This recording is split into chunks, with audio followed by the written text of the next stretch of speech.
네, 하나님 말씀 나누겠습니다. 고린도전서 5장 1절부터 13절입니다. 내부의 죄악이란 제목으로 하나님 말씀 나누겠습니다. 내부의 죄악입니다. 이제 오늘부터는 고린도 교회의 두 번째 문제에 대한 얘기를 합니다. 첫 번째 문제가 뭐였죠? 분파가 되었다는 거죠. 당파 싸움이 벌어지고 있었던 것이 첫 번째였다면, 두 번째는 이제 음행에 대한 부분입니다. 한번 읽어봅시다. 1절 한번 읽어볼까요? 1절 시작. 너희 중에 심지어 음행이 있다 함을 들으니 그런 음행은 이방인 중에서도 없는 것이라. 누가 그 아버지의 아내를 취하였다 하는도다. 음행이 있는데 그 음행이 어떤 거냐면 이방인도 하지 않는 짓을 한다는 거였어요. 그게 뭐냐면 그 아버지의 아내, 이 아버지가 새 아내를 얻었는데 아들이 그 계모라고 하죠. 계모하고 동침을 했다는 거예요. 간음을 저질렀다는 거예요. 근친상간을 했다라는 거죠. 이거 말고도 지금 고린도 교회 안에 음행이 이렇게 그냥 만연하고 있었단 말이에요. 그것에 대해서 이제 사도 바울이 아주 강하게 오늘 얘기를 하고 있습니다. 사실 근데 이 고린도 교회 음행에 대한 문제보다 더 큰 문제가 뭐냐면 두 가지인데, 첫 번째는 어떤 죄악이냐면 죄를 묵인한다는 죄악이에요. 첫 번째가 그 음행에 대해서 묵인을 하고 있다라는 거예요. 참 보세요. 2절 읽어봅시다. 시작. 그리하고도 너희가 오히려 교만하여져서 어찌하여 통한이 여기지 아니하고 그 일 행한 자를 너희 중에서 쫓아내지 아니하였느냐. 죄를 묵인하고 있다라는 거예요. 묵인한 이유가 있습니다. 오늘 큐티책에도 나오지만 그 새 엄마 계모가 굉장히 사회적인 유지였어요. 이 고린도 지방은 제가 이전에도 얘기했지만 교역지라고 했죠. 무역 중심이어가지고 굉장히 부자들이 많았습니다. 이 사람도 아마 굉장한 부자였다는 거예요. 그리고 정치적으로도 굉장히 큰 위치에 있는 집안의 사람이었다라는 거예요.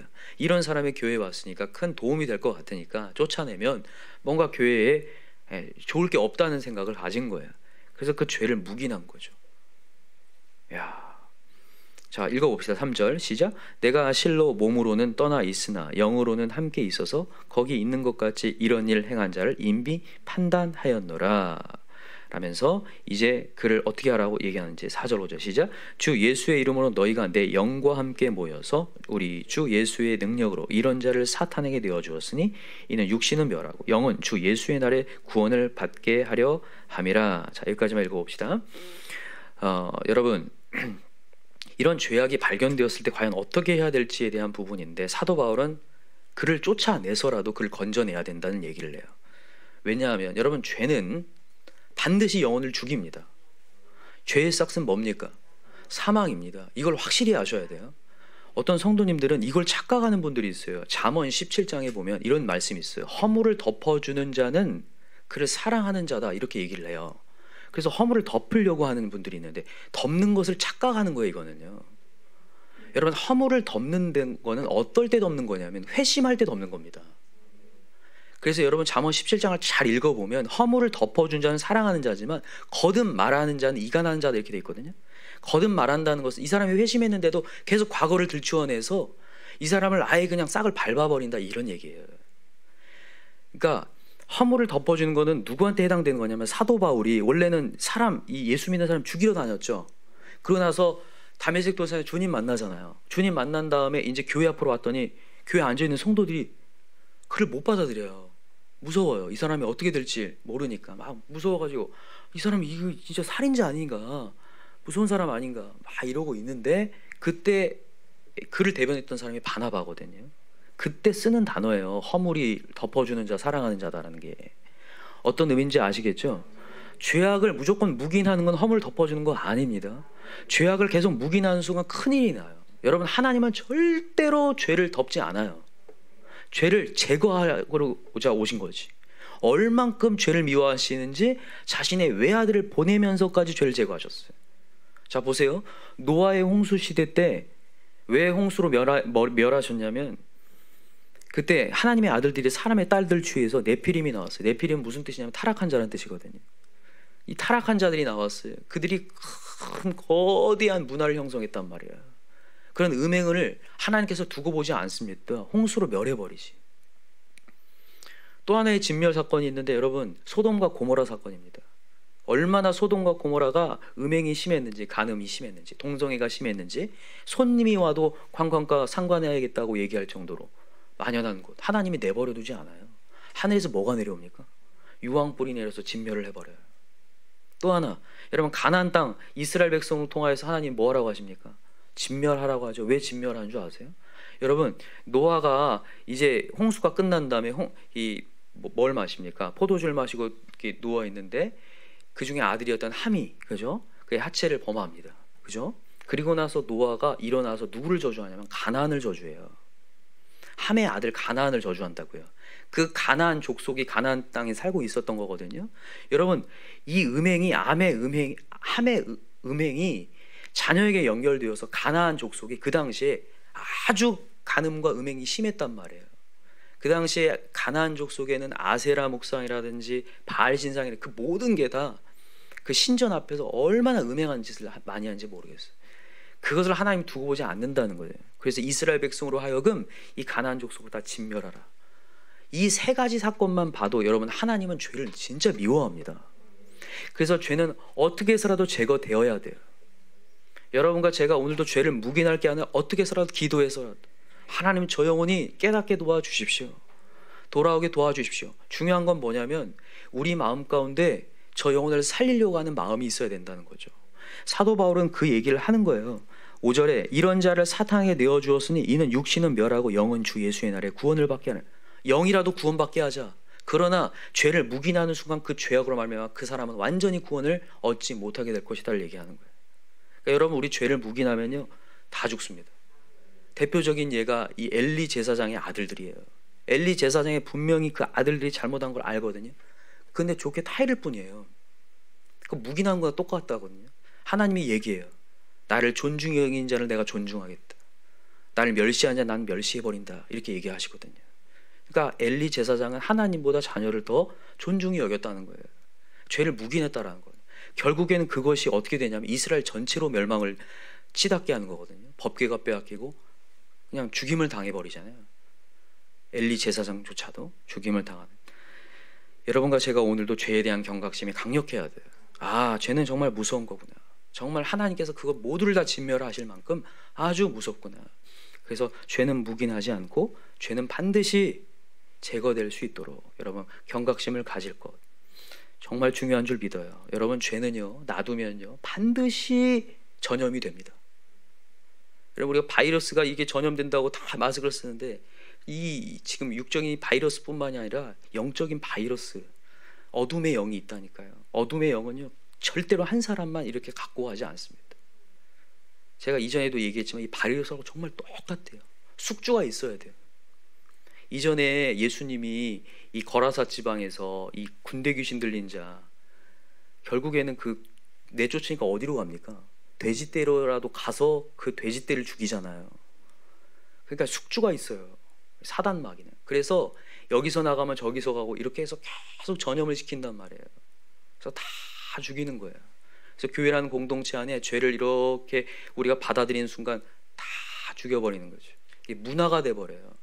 이게 아무것도 아닌 게, 이렇게 저지르는 죄악이 처음에는 크게 느껴졌다가 아무것도 아니게 된다는 거예요.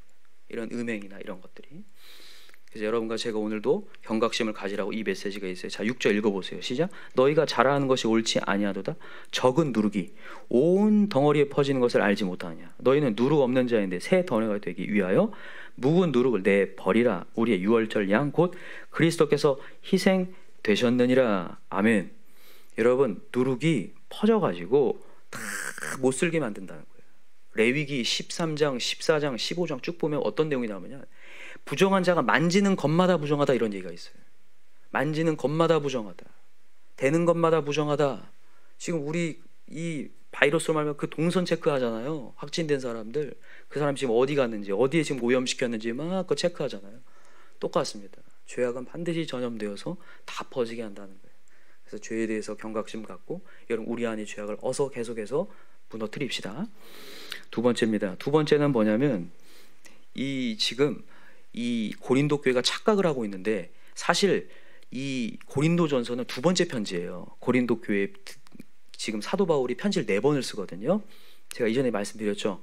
이게 두 번째 편지예요. 첫 번째 편지가 뭐였냐면 너희들의 음행에 대해서 경고를 했어요. 한번 보세요. 9절에 읽어봅시다. 시작. 내가 너에게 쓴 편지에 음행하는 자들을 사귀지 말라 하였거니와, 이렇게 돼 있어요. 첫 번째 편지에 썼다는 거예요. 근데 너희들은 오해했다. 어떻게 오해했는지 보세요. 10절 시작. 이 말은 이 세상에 음행하는 자들이나 탐하는 자들이나 속여 빼앗는 자들이나 우상 숭배하는 자들을 도무지 사귀지 말라는 것이 아니니 만일 그리하려면 너희가 세상 밖으로 나가야 할 것이라. 지금 음행하지 말라는 것을 편지를 썼더니 이 고린도 교회 교인들이 어떻게 오해를 내냐면 밖에 있는 음행하지 않는 자들에 대해서 만나지 말라는 거구나, 만나지 말고 교회 안에만 있어야겠다, 이렇게 착각을 한 거예요. 그게 아니라는 거예요. 교회 안에 있는 음행을 얘기한다, 이렇게 얘기하는 거예요. 자, 11절 읽어보세요. 시작. 이제 내가 너에게 쓴 것은 만일 어떤 형제라 일컫는 자 음행하거나 탐욕을 부리거나 우상 숭배를 하거나 모욕하거나 술 취하거나 속여 빼앗거든 사귀지도 말고 그런 자와는 함께 먹지도 말라 함이라. 밖에 있는 사람들을 판다는 것이 야 내게 무슨 상관이 있으리요마는 교회 안에 있는 사람들이야 너희가 판단하지 아니하랴. 밖에 말고 안에 얘기하는 거예요. 내부. 여러분, 우리가 항상 말씀드리지만 남의 들보, 남의 티를 볼 게 아니라 내 들보 봐야 돼요. 내 들보. 내 안에 있는 죄악을 해결하지 않으면요, 저 사람의 문제가 아니라 내가 심판받는다니까요. 교회가 무너져 버려요. 교회가. 이게 참, 여기 다시 보세요. 11절에 음행만을 얘기하지 않아요. 음행, 탐욕, 우상숭배, 모욕하거나 술 취하거나 속여 빼앗거든 사귀지도 말라. 여러분, 이게 지금 사귀지도 말라고 얘기했는데 여러분, 이것을 사귀기 시작하잖아요. 이게 모임이 됩니다. 여러분, 교회 안에 사교 모임, 사조직이 생겨요. 진짜 그렇습니다. 교회 안에 예배 드리고요, 오후에 나가서 술 모임이 생긴다니까요. 이게 얼마나 큰 문제인데요. 지금 돌아가셨지만 옥하는 목사님, 그 교회 얼마나 제자원을 많이 하는 교회입니까? 그 목사님이 처음엔 착각을 해요. 성도들이 다 은혜를 받고 하니까. 나중에 어떤 소문이 들려오냐면 그 사랑의 교회 근처에 나이트클럽에 자기 그 성도들이 그렇게 많다는 거예요. 충격을 받아요, 목사님. 진짜. 그래서 그날은 너무 충격을 받아서 아예 설교를 못 하셔요. 그냥 너무 크게 뒤통수를 맞으신 거죠. 그럴 수 있다니까요. 정말 이걸 경계해야 되는 거예요. 술 모임이 생겨요. 정말로. 그래서 이 교회는 교회고 예배는 예배고 우리는 친교를 위해 모였다면서 그것이 점점 만연하게 돼버려요. 양심이 화인을 맞는다고요. 그게 교회를 무너뜨리고 교회의 부흥을 막습니다. 여러분, 오늘도 우리 경각심을 가져야 돼요. 우리 바깥의 죄악이 문제가 절대 아닙니다. 내 안에 있는 죄악이 문제예요. 내 안에 있는 악이 있다니까요. 악독이 있고 세상 것들을 내가 끌고 들어와요. 누가 끌고 오는 게 아니라 세상은 그냥 세상이잖아요. 우리가 문제지. 우리가 세상에 나가가지고 그 세상의 문화를 끌고 들어와서 세상에 만연해버려요. 문화가 돼버리고. 너도 하니까. 여러분, 이 사조직이 얼마나 무서운지 예배는 드린다니까요. 그러니까 새신자가 왔을 때도 이렇게 예배하는 거구나. 이렇게 예배하고 가서는 술 모임 해도 되는구나. 그걸 박아놓는 거예요. 나도 죽이고 다 죽이는 거죠. 교회 문화를 다 바꿔버리는 거죠. 그래서 내부의 죄악이 진짜 무섭다는 거예요. 그래서 너 밖에 얘기하지 마라. 지금 교회 안의 문제다. 안의 문제가 심각하다. 자, 13절 보세요. 밖에 있는 사람들은 하나님이 심판하시려니와 이 악한 사람은 너희 중에 내쫓으라, 이렇게 돼 있어요. 밖에 있는 사람은 하나님 심판할 거다. 그 사람 상관할 게 아니라 지금 우리 교회 내부에 분열량이 왔다. 사단 역사가 문화를 정착시키려고 하고 있다. 여러분, 오늘 이 메시지를 통해서 우리 교회를 다시 한번 돌아봅시다. 우리 교회가 정말 말씀으로 가고 있는데 또 한 번 경각심인 것 같아요. 잘하고 있다고 겉으로 보여질 수 있는데 내 안에 있는 악함이 있고 뒤에서는 딴짓할 수 있다라는 거. 그거 여러분 경각심 갖고 다시 한번 돌아봅시다. 오늘도 앞에서 했으니까 여러분 그거 아닙니다. 내가 은밀한 중에 있을 때 과연 잘하고 있는가? 하나님은 은밀한 중에 항상 보신다고 했거든요. 그래서 여러분 기억하시기 바랍니다. 하나님은 우리를 살리려고 하지만 죄악은 절대로 묵인하지 않으신다. 죄악을 제거해야 복이 임하고, 제거해야 가정의 역사가 임하고, 제거해야 교회에도 복이 임하는 줄 믿어요. 우리가 선교를 하고 사역을 하고 좋습니다. 좋아요. 그러나 죄악의 어둠을 계속 갖고 가는 순간 그게 암이 되어서 온 전체를 죽여버려요, 인간을. 그래서 우리가 경각심 갖고 우리 교회 안에 어떠한 죄악도 들어오지 않도록 우리 경각심 가지고 한 사람 한 사람 다 교회니까요. 우리 세상의 것들 끊어내고 다 하나님 앞에 설 수 있는 저와 여러분 되길 간절히 기도합니다. 기도합시다. 우리 두 가지 놓고 기도했으면 좋겠어요. 내 안에 있는 죄악과 또 우리 가정에 있는 죄악, 공동체에 있는 죄악, 하나님 다 내어놓고 다 제거하는 시간이 되게 해달라고. 여러분 우리 목장마다도 다 끊어내지 못하는 죄악들이 있을 줄 믿어요. 이상하게 사단마귀는 잘하고 있는 사람들에게 비집고 들어와서 세상 바라보게 만들어서 또다시 그게 문화가 되게 만들려고 해요. 내 마음에 사단이 집을 짓지 않도록 우리 깨부셔야 돼요. 여러분 집을 짓기 전에 부셔야 됩니다. 우리의 자녀들도 그 영적인 상태를 볼 수 있어야 돼요. 막 이제 세상으로 치닫고 있구나 가고 있구나 경각심을 줘서라도 완전히 무너뜨려야 돼요. 그렇지 않으면 점점점 고착화돼가지고 아무리 얘기해도 듣지 않는 상태가 돼버리거든요. 그래서 우리 두 가지, 내 안에 있는 사단마귀 제거하고 우리 공동체, 우리 자녀들, 우리 가정교회 모든 사단의 집들이 다 제거되는 역사 일어나게 해달라고 우리 주여 삼창 간절히 부르고 대적 기도합시다. 주여 주여 주여. 하나님 아버지 감사합니다. 하나님 아버지